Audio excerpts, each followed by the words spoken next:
وقت اس طرح گزار لیں گے. اس دوران معیشت کی بربادی ہوگی, عدم اعتماد تیار ہوگی, اور جو ہی عوام کا دباؤ شروع ہوگا, عوام سڑکوں پر نکلے گی, معیشت تنگ کرے گی, شہباز شریف کی حکومت گرا دی جائے گی تاکہ عوام کو ایک اور نیا لالی پاپ دے دے.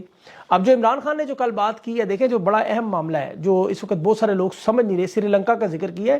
یہ وہی معاشی بدحالی تھی جس میں عوام بغیر کسی رہنما کے سڑکوں پر آئی. یہ بات یاد رکھیں کہ وہ صدارتی محل میں جو سارے آپ کو راجہ پاکسی کے خاندان کو آل شریف کی طرح سری لنکا سے جو دہائیوں پر مسلط ہے, وہ بھاگ کر سعودی عرب گئے. آج سری لنکا میں دیکھ لیں ان کی وجہ سے غربت ابھی بھی 25% ہے, پاکستان سے کم ہے 12.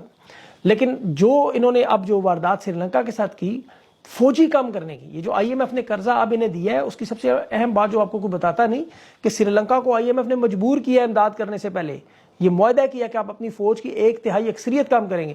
یہی اب اگر پاک فوج کے ساتھ ہوا تو پھر ابھی 1,35,000 انہوں نے سری لنکا کی فوج سے کام کرنے شروع کر دی. وہاں پر ٹیکسز الگ ہے, کرپشن اور تباہی بربادی الگ ہے.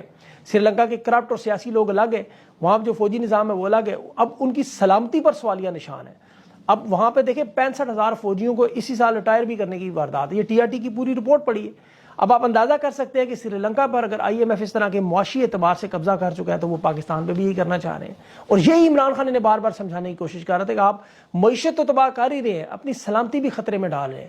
آپ جتنے مرضی طاقتور ہو, سوویت یونین جیسے طاقتور نہیں ہو سکتے. بہت سارے لوگوں کو نہیں پتا 1990 میں یعنی 34 سال پہلے جب سوویت یونین یا موجودہ روس 16 ریاستیں اکٹھی تھی اور ایک ملک تھا, ان کی اکانومی پاکستان جیسے ملک 200 گنا زیادہ تھی.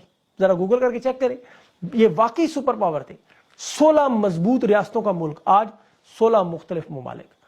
اور پھر 1991 میں ان کا یہ حال ہوگا, ان ریاستوں نے بغاوت کی اور ٹیکس دینے سے انکار کیا. اور پھر یہ ان کے پاس جو سوویت یونین تھا, ایٹمی طاقت بھی تھی, نیچرل گیس بھی تھی, پیٹرول بھی تھا, سب کچھ تھا. اس کے باوجود سوویت یونین ٹوٹ گیا اور سب سے تگڑی فوج بھی تھی. یہی حال سری لنکا کا, یہی شمالی کوریا کا, اور ان کی کوشش یہی ہے کہ پاکستان کا یہی حال کریں, ڈکٹیٹرشپ سے چلائیں, معیشت کو تباہ کریں. اور ان دیکھیں ان معاملات کا حل تو بڑا آسان ہے, سیاسی استحکام, اسی سے معاشی استحکام جڑا ہوا ہے, اسی سے سرمایہ کار کا اعتماد جڑا ہوا ہے, فورن ریمیٹنس شروع ہوا, ادارے کام. لیکن انہیں سمجھ نہیں آ رہی, یہ صرف اور صرف عمران خان کی انا اور ضد میں کہ خان کو بس دبانا ہے. اس پہ تو دیکھیں دی اکانومسٹ نے بڑی اچھی رپورٹ اس نے بھی لکھی ہے. ووٹ کا انہوں نے حال کیا, ایک ڈبے میں ڈالیں, وہاں سے وہ شریڈ ہو کے مطلب پیسز میں ہو کے باہر نکل رہے ہیں. اب اس میں انہوں نے لکھا نہیں, لیکن اس پہ پیپلز پارٹی, نون لیگ سب کے نام بھی لکھ دیتے تو اچھا تھا.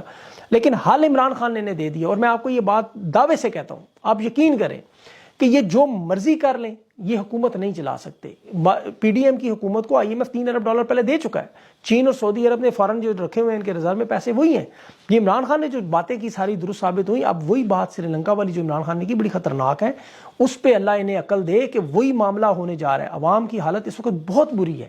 آپ ذرا چیک کریں, رپورٹس پڑھیں اور خود گراؤنڈ میں جا کے لوگوں سے پوچھ لیں, آپ کو اندازہ ہو جائے گا. اب آپ کو وہ مائک لیتے ہوئے, کیمرہ جاتے ہوئے لوگوں کے منہ میں جو خان کی حکومت ٹھوستے تھے جی مہنگائی کہاں چلے گی, ذرا سوچیں 16 کا یونٹ کہاں چلا گیا بجلی کا, پیٹرول کی پرائسز دیکھ لیں, کھانے کی پرائسز دیکھ لیں, آٹے کی دیکھ لیں. اور یہاں آ چکے مریم نواز صاحبہ اور ان کے بھائیوں کا دور ہے, تو یہ لوٹ مار کریں گے. لیکن آپ کو یہ میں آپ کو حقیقت یہ رمضان کا مہینہ ہے, اللہ جانتا ہے کہ آپ کو جلد از جلد, یہ میکسیمم 15 یا 20 دن ہوں گے, پہلا جھٹکا لگے گا, اس کے بعد دوسرا جھٹکا لگے گا, اور تیسرے جھٹکے میں یہ لوگ فارغ ہو جائیں گے. اب اس کی